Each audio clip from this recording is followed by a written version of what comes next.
Hello, welcome again to Digital Film and TV Production Online Training, and I'm Satish Rai. This is episode 2.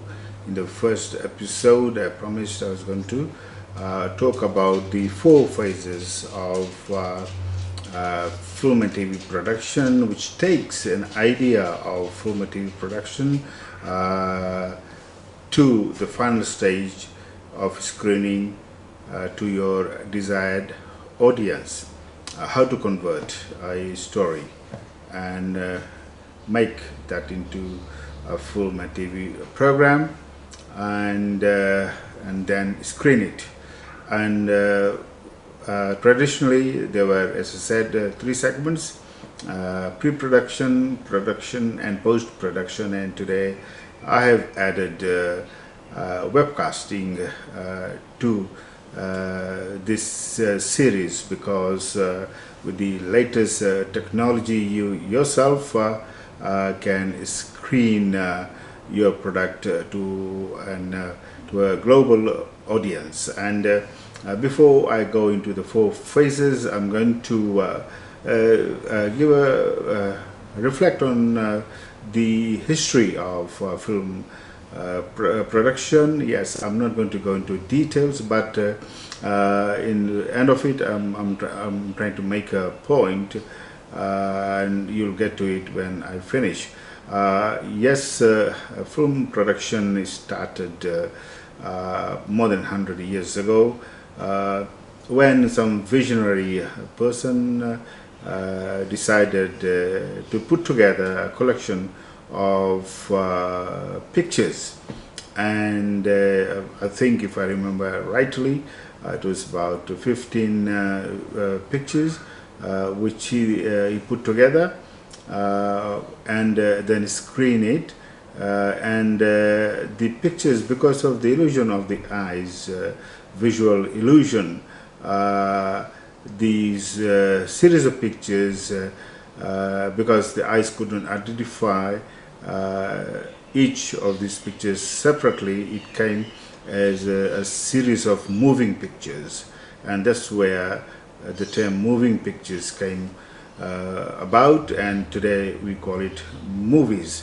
And it was the Lumiere brothers, which who are known as the people who started off this documentary, especially way back about 120, 130 years ago. And all the information is available in the books and on Google.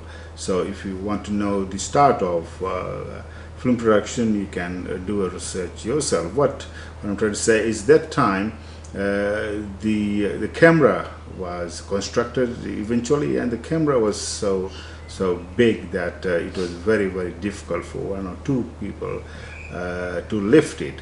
And then the projectors were also so huge, and then slowly the cameras and projectors became smaller, and beginning with the productions in Europe and especially in England, very soon, very rapidly, film production moved to Americas and also to India. And India this year celebrated 100 years of film production.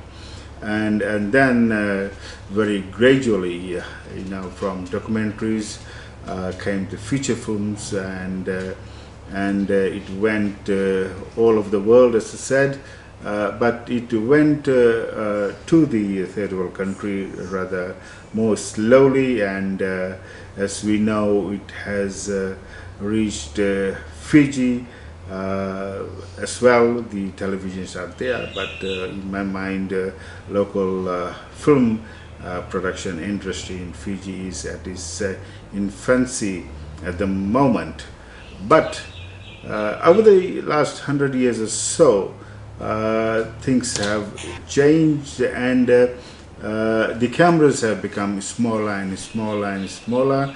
And today, as we know, you can shoot a film on your iPhone, and there are facilities you can edit it on the iPhone, and you can upload it to the web, and the global audience all around the world can watch it.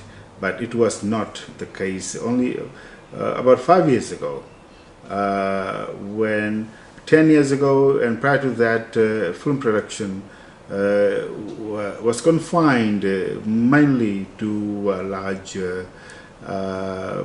production houses, whether in Americas, in India, all of the world.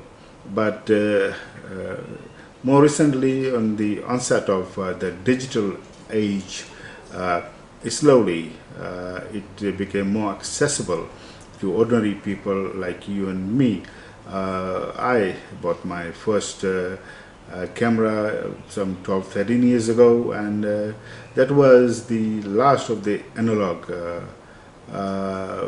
cameras. Is a MS5, and very quickly it was a rather large camera, and rather quickly it had to be replaced by the digital camera. And at that time the digital professional camera was rather expensive, and but today the digital cameras have been replaced by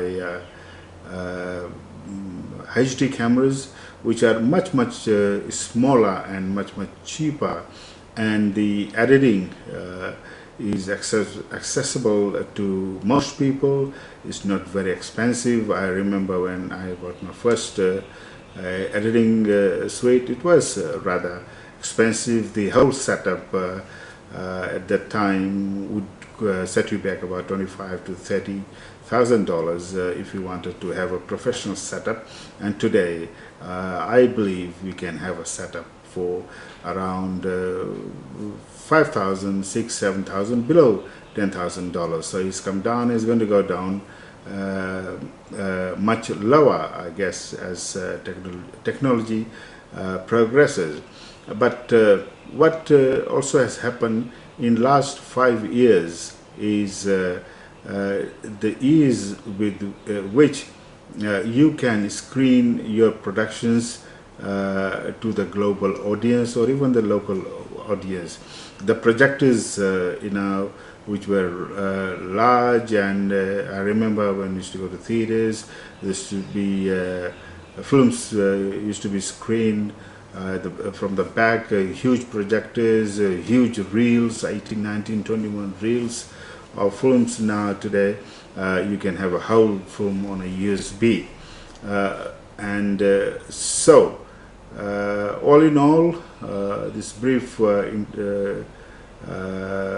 review of the way the cinema, the film production is more of a video production now. When I mean film, when I say film, it is video I'm talking about, which is one and the same in today's world. And what has happened is people like you and me today can make film with the basic knowledge of how film and TV production takes place, and you can screen it globally. There are people I know who, like I'm talking to you, would not need anybody else to communicate globally. And there are individuals, young people, older people, who are communicating to the world with what they know best, and in the process they are also making money. Some making big amount of money, some making few $100s a week. So you can do that.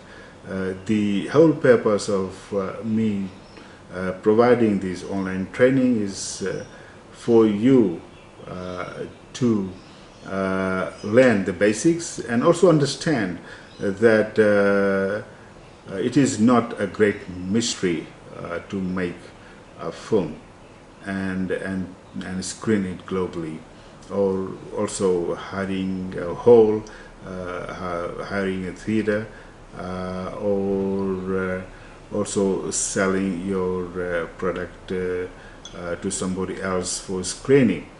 And I've spent some time on this because I wish to emphasize that it can be done. You can do it. You can do it either individually, communicating using the YouTube, using Google, using Google AdSense, etc., etc., to broadcast what you wish to communicate to the audience.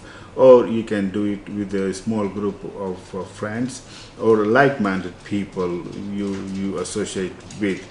And in the next segment, I will talk about pre-production, production, post-production, and webcasting. And as I go along, I will also talk about all the basics of production, what you need to know about script writing, what you need to know about being a producer, a director, an actor, a camera person, how to set up lights, how to set up sound, how to do background music, how to do editing, and of course how to do webcasting. So until then, I'll say goodbye and thanks for watching.